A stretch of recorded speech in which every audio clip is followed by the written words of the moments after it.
הרדיו הבינתחומי. בינתחומי. 106.2 FM. So, RP Hooks, what are we hearing? Homie Fender Foe, featuring Good Karma Niles, RP Hooks, produced by Tech. Tech, what up? What up, Tech? Niles, what up? But you also produce yourself, right? Yeah. Produce, engineer, paint, And rap. and rap. What do you do more, produce or rap? I do it all. And do you produce for other artists as well? Yeah. Who do you get to work with? Who did you get to work with? Rich Homie Quan, Fashion, Fabulous. James Blake. A lot of motherfuckers. Bon Iver. And he got the most girlfriends out of all of us. And you produce for all of them? Yeah. Wow. I need to check that out. What did you do for Rich Homie Quan? Summertime Shootout on Fabulous's last mixtape. Word. And, okay, so anyone from the Minnesota scene too? Black Space. I produce for all the local homies. Muja, we got some stuff cooking. Tech. Def Squad. Def Squads. Hard R. Arvell Genius. So I was asking about Minnesota, because I was just there for Soundset and, covered it for the show. And big up to the whole crew over there, the Rhyme Sayers people, Word also up. it's Slag and Dessa of Shout out Doomtree. P Murder. I had Slag and Dessa from Doomtree here on the show, so big up to them. So I can say I'm down with what you'll do over there in Minneapolis. And really, Soundset is such an amazing event, and I hope it continues to build. What's it like for you performing there, Muja? I mean, it's kind of, I performed at the first one. It's my third Soundset, and being from Minnesota, it's easy to take it for granted. But in the grand scheme of things, it's one of the best things that ever happened to the city as far as hip-hop. And it's all love the Rhyme Sayers, and we appreciate them putting in the work and bringing the biggest hip-hop festival in the United States a mile away from my home. I can just walk there now. Now, I was gonna talk a bit more about the scene over there and all of that, but then the Philandro Castile was killed by the police over there, right there in your state, also a mile from your home, right? A mile from my house, yes. I've been followed by the police down that street many times. So I take it you were on tour when that happened. So what was your reaction to it upon hearing it and seeing it from afar? We were in the Dnipropetrovsk, Ukraine, in the hotel.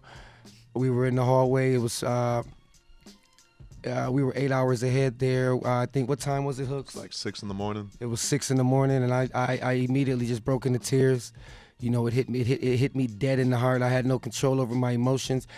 I have no problem with crying. I have no problem with shedding tears. Emotions are temporary, and I like to be emotional however I feel in a moment, and it's very painful, and it sucks, man. And that could have been me. That was me. Did you just want to get on the first plane and go there? I felt like that my city needed me, but I talked to my lady. Shout out Maria Issa. I talked to a lot of friends. I talked to Tech, who was actually, he lives like 4 blocks from where it happened. And they and everybody told me we're doing the right thing. I do this for us. And our goal for this Red Eye Tour is to spread the message that Minneapolis has talent. It's also to spread the message that Tel Aviv doesn't have tanks driving down the street, that we can go to Russia, we can go to Ukraine, we can go to Turkey, we can go wherever we want. There's no borders, there's no rules, and we believe we're doing the right thing by being over here.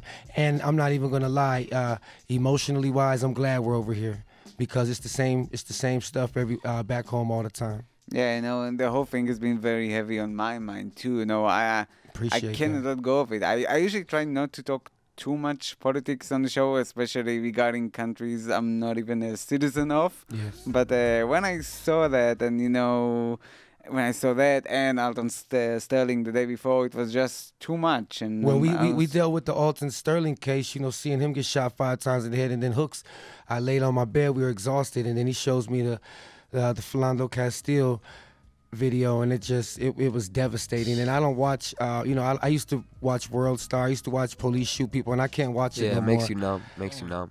And pretty soon, it's ironic that his last name is Castile, Castle, because before that happened, I was telling Hooks, people that get upset, get tired, and they're gonna storm the castle. And that's how all kings and queens and political regimes get dealt with. The people finally stormed the castle, and that's what's going on in America, and they killed the wrong person this time.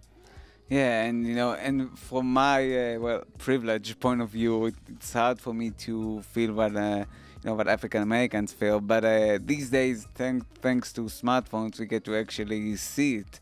And you would think that might, change something, but we don't really see that happen, not in America, nor anywhere else. What do you think needs to happen for things to actually change? I think people are going to die, people are going to get shot, especially at the hands of law enforcement, but I think a little bit of accountability, I think officers being arrested and held accountable for their mishaps and for their mistakes would take a lot of pressure off of the people in these neighborhoods. And if we could just get one officer arrested, 2 officers arrested, but all they do is get suspended with pay, all they do is just go home to their family, and it's just another day for them, and that's not fair and that's not right. Yeah, we still have to... you still see those people automatically defending them. I saw the video of a former congressman, Joe Walsh, or people in social media, talking about the Black Lives Matters movement and blaming them for the killing of the 5 cops, or saying it's their fault. And I've seen similar cases here when they blame protest movements for these kind of actions. I cannot even begin to tell you how pissed I get, just watching those people spew that out of their mouths or keyboards. Yeah, I got involved with the Black Lives Matter movement.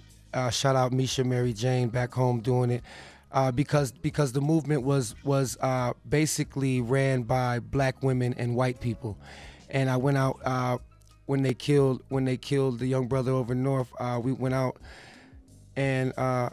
It wasn't cool just to see a bunch of white people and black women there. I felt like I had to be there to protect the protesters, because there was white supremacists driving around shooting at us, and shooting. Yeah. People got shot by white supremacists, and these people, they're not even going to jail. And it's not cool to just have black women and children and white people out there representing. We need black men to take a stand, and it's hard for black men to take a stand. Why? Because what is going to happen to them? They're going to get killed. But at least I followed rappers from Minnesota. Following the event, they all stood against it. Slug was very vocal about it, and a lot of rappers in general. You hear a lot of these songs that were released. We heard some of them here on the show. Do you think this is a wake-up call for hip-hop? No, I think people want to go to the club and people want to have a good time, and they want to escape it. And music is a form of escapism. But my music for the last 20 years has been talking about this. And it's the thing that's been ongoing. The only thing changed, like you said, Tomer, is that we have cell phones recording it now. But no, I think once this wears off and people get tired of getting arrested, it'll it's back to the club. It's back to work. We can't think about it too much because we have to pay bills, and that's how they got us. It costs money to protest. It costs money to make music. So therefore, people have to work. Therefore, people can't spend their time thinking about the white supremacy all the time. Yeah, but you see people like even, Jay-Z even releasing a song about it, or, rappers assembling together to record tracks, like the one with KRS-One and Talib Kweli and Sticky Fingers. Yeah, but everybody wants to listen to Lil Yachty, so it doesn't matter. So they can record all they want, you say. Yeah. So Lil Coochie Vert. So I think it's only fitting to hear a very hard-hitting song by you. A Pocket Full of Slave Owners featuring Brother Ali and Boots Riley. And it's my favorite. Shout out Boots, shout out Ali, peace. That's the jam right there. Shout out Mike DeMarco, produced it, peace to extensive knowledge. Yeah. Let's hear it. Play it, Tomer.